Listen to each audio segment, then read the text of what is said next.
नमस्कार, सार्वमंथन न्यूज महाराष्ट्रमध्ये आपलं स्वागत. पाहुयात आजची सविस्तर बातमी. या कार्यक्रमाच्या माध्यमातून आभार मानेल तनपुरे परिवाराचे,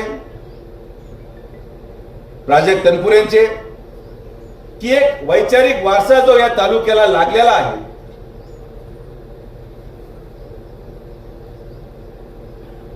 एक विचाराचा तालुका म्हणून महाराष्ट्रामध्ये राहुरी तालुक्याची ओळख जी स्वर्गीय बाबुराव दादांनी तयार केलेली आहे, तोच वारसा नातवानी देखील या निवडणुकीमध्ये कर्डिले साहेबांना श्रद्धांजली म्हणून अर्पण केला. ही राहुरी तालुक्याची ओळख आहे आणि ही ओळख आता पुढे कायम ठेवायची जबाबदारी कार्यकर्त्यांची. आणि म्हणून माझी कार्यकर्त्यांना विनंती आहे की या निवडणुकीमध्ये असा कुठलाही प्रसंग आपल्याकडून घडू नये.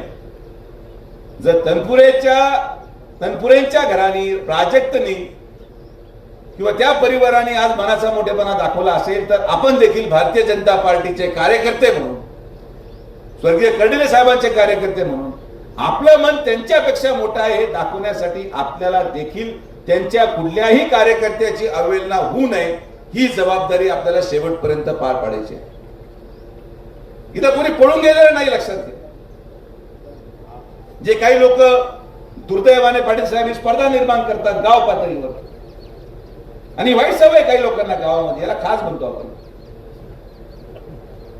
व्हॉट्सअपवर मेसेज टाकणार, एखाद्या गटाच्या कार्यकर्त्याला अपमानित करणार. असं कोणी समजू नये की ही निवडणूक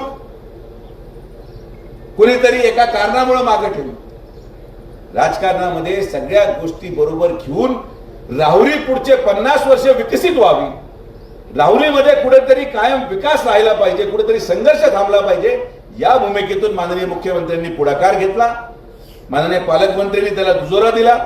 आणि जर आपण खरे भारतीय जनता पार्टीचे कार्यकर्ते आहोत, जर खरं आपण विखे पाटील परिवाराला मानत आहात, तर जर माननीय आपले प्रदेशाध्यक्ष त्यांच्या ऑफिसला जाऊ शकतात, जर आपले पालकमंत्री त्यांच्या ऑफिसला जाऊ शकतात, तर आपल्या कार्यकर्त्यांची देखील ही भूमिका पाहिजे की जर माझा नेता त्यांच्या ऑफिसला गेला तर मी देखील मतासाठी त्यांच्या कार्यकर्त्यांच्या घरावर जाणार आणि अक्षरसाठी मतदान मागणार, ही भूमिका आपली पाहिजे.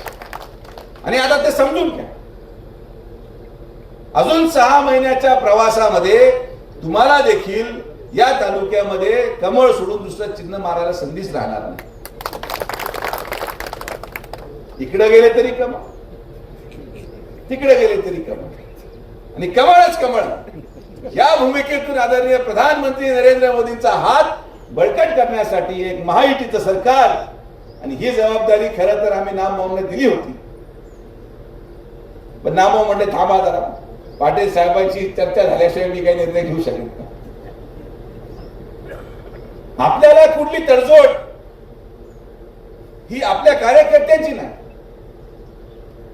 कार्यकर्त्यांचा मान सन्मान हा कायम ठेवून एक असा मार्ग काढण्याचा निर्णय झाला ज्यामध्ये संघर्ष करणाऱ्या भारतीय जनता पार्टीच्या कार्यकर्त्यांची देखील अवहेलना होणार नाही. आणि त्याचबरोबर राहुरीला जर विकासात्मक दृष्टिकोनातून पुढे न्यायचं असेल तर आपल्याला देखील भविष्य कालावधीमध्ये डोकणे सर मी आवर्जून सांगतो की ही 2026 किंवा 27 ची निवडणूक ही या विद्यमान राहुरी विधानसभेची शेवटची निवडणूक आहे. यानंतर मतदारसंघाची पुनर्रचना होणार. मतदारसंघाची पुनर्रचना झाल्यानंतर कोण कुठे चाललंय, नगर तालुका तिकडे गेला, राहुरी तालुका इकडे राहिला, लोकसभेची पुनर्रचना झाली. लोकसभेची किती जरी पुनर्रचना झाली, मात्र पाटील साहेब हे आश्वासित करतो की लोकसभेची जरी पुनर्रचना झाली तर मी तर साहेबांना हेच सांगणे घालेल की काही जरी झालं तरी ज्या लोकसभेमध्ये विखे पाटील परिवाराचा सदस्य उभं राहील तिथं राहुरी तालुका हा असलाच पाहिजे, आणि हीच भूमिका आपली आहे. सार्वमंथन न्यूज महाराष्ट्राला लाईक करा, शेअर करा, सबस्क्राईब करा.